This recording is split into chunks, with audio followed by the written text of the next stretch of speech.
79-ാം വകുപ്പ് അനുസരിച്ച് ഇന്ത്യൻ രാഷ്ട്രപതി, ലോകസഭ, രാജ്യസഭ എന്നിവ അടങ്ങുന്നതാണ് ഇന്ത്യൻ പാർലമെന്റ്. കേന്ദ്ര നിയമനിർമ്മാണ സഭയാണ് നമ്മുടെ പാർലമെന്റ്. ലോകസഭ ഭാരതത്തിലെ ജനങ്ങളെ ഒന്നാകെ പ്രതിനിധീകരിക്കുന്ന സഭയാണ്. ഇന്ത്യയുടെ ഭരണഘടനയിൽ വരേണ്ട ഏതൊരു മാറ്റവും പാർലമെന്റിലെ 2 സഭകളും പിന്നീട് രാഷ്ട്രപതിയും പാസാക്കിയതിനു ശേഷമേ നിയമമാവുകയുള്ളൂ. ഇനി എന്താണ് മോക്ക് പാർലമെന്റ്? ജനാധിപത്യ ഭരണ സമുദായത്തെ അടിസ്ഥാനമാക്കിയുള്ള പാർലമെന്ററി നടപടികളുടെ അനുകരണമാണ് മാതൃകാ പാർലമെന്റ്. ഗവൺമെന്റിന്റെ പ്രവർത്തനങ്ങളെ കുറിച്ചുള്ള അവബോധം കുട്ടികളിൽ ഉണ്ടാക്കുന്നതിനായി ഒരു വിദ്യാഭ്യാസ ഉപകരണമായിട്ടാണ് മാതൃകാ പാർലമെന്റ് അഥവാ മോക്ക് പാർലമെന്റുകളെ സാധാരണമായി നടത്തുന്നത്. ഇന്ന് ലോക ലഹരി വിരുദ്ധ ദിനം. ഈ അവസരത്തിൽ മണ്ണാർശാല യുപി സ്കൂളിലെ കുട്ടികൾ അവതരിപ്പിക്കുന്ന ഒരു മാതൃകാ പാർലമെന്റ് നമുക്ക് കാണാം.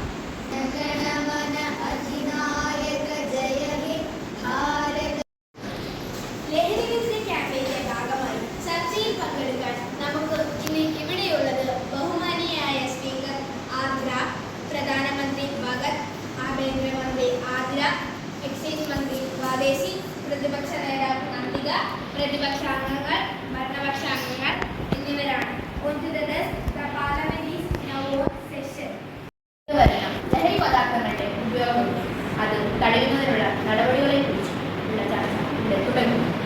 ചർച്ച ആരംഭിക്കുന്നതിനാണ് ബഹുമാനപ്പെട്ട എക്സൈസ് വാദശീലമായി ക്ഷണിക്കുന്നു.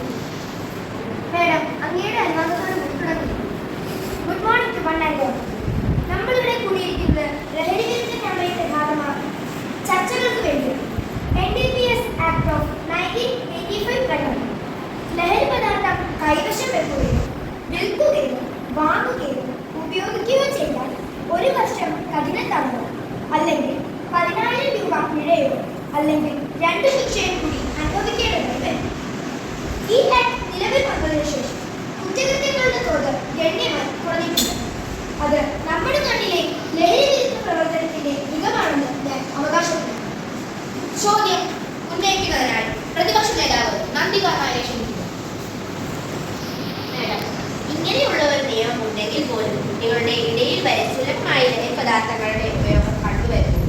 സ്കൂൾ കുട്ടികളാണ് ഇതിന്റെ കരിയറായി മാറുന്നത് എന്ന് പത്രമാധ്യമങ്ങളിലൂടെ നിത്യവും നാം കാണുന്നതാണ്. ഇന്ന് മിഠായിയേക്കാൾ സുലഭമായി ലഭിക്കുന്ന ഒന്നാണ് മയക്കുമരുന്ന് എന്നല്ലേ ഇതിനർത്ഥം? സ്കൂൾ കുട്ടികൾ ആദ്യം മയക്കുമരുന്ന് എന്നിവ ഉപയോഗിച്ച് ക്ലാസുകളിൽ വരുന്ന അവസ്ഥ വരെ എത്തിയിരിക്കുന്നു. എക്സൈസ് വകുപ്പ് വെറും ഒരു നോക്കുകുത്തിയായി മാറുന്ന കാഴ്ചയാണ് നാം ഇവിടെ കാണുന്നത്. അനുവദിച്ച സമയം കഴിഞ്ഞു. താങ്കൾ മാഡം, ഒരു വിഷയം കൂടി സൂചിപ്പിക്കട്ടെ. ഈ വിഷയത്തിൽ എന്ത് നടപടിയാണ് ഗവൺമെന്റ് സ്വീകരിച്ചത് അല്ലെങ്കിൽ സ്വീകരിച്ചിട്ടുള്ളത് എന്തെന്നറിയാൻ താല്പര്യമുണ്ട്. വിശദീകരണത്തിനായി ഭരണകക്ഷി അംഗമായ ആഭ്യന്തരമന്ത്രി ആതിര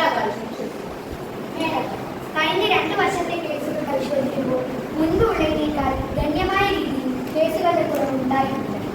പിടിക്കപ്പെടുന്നവർക്ക് പരമാവധി ശിക്ഷ ഉറപ്പാക്കുന്നതിൽ ഗവൺമെന്റ് ശ്രദ്ധ ചെലുത്തുന്നുണ്ട്. ആഭ്യന്തര വകുപ്പിന്റെ നാർക്കോട്ടിക് സെൽ ഉദ്യോഗസ്ഥർ കൃത്യനിർവഹണം കാര്യക്ഷമമായി നടത്തുന്നുണ്ട്.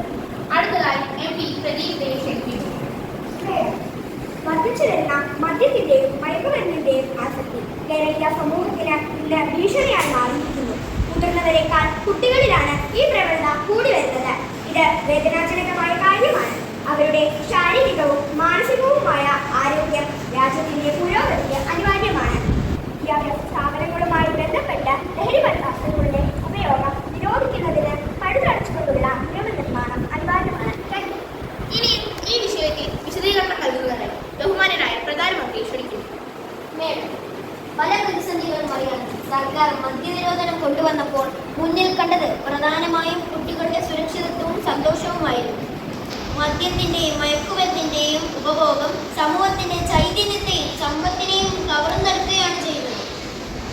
കുഞ്ഞുങ്ങളുടെ ബാല്യ കൗമാരങ്ങളെ നരകതുല്യമാക്കുന്നതിൽ ലഹരി പദാർത്ഥങ്ങളുടെ പങ്ക് വളരെ വലുതാണ്.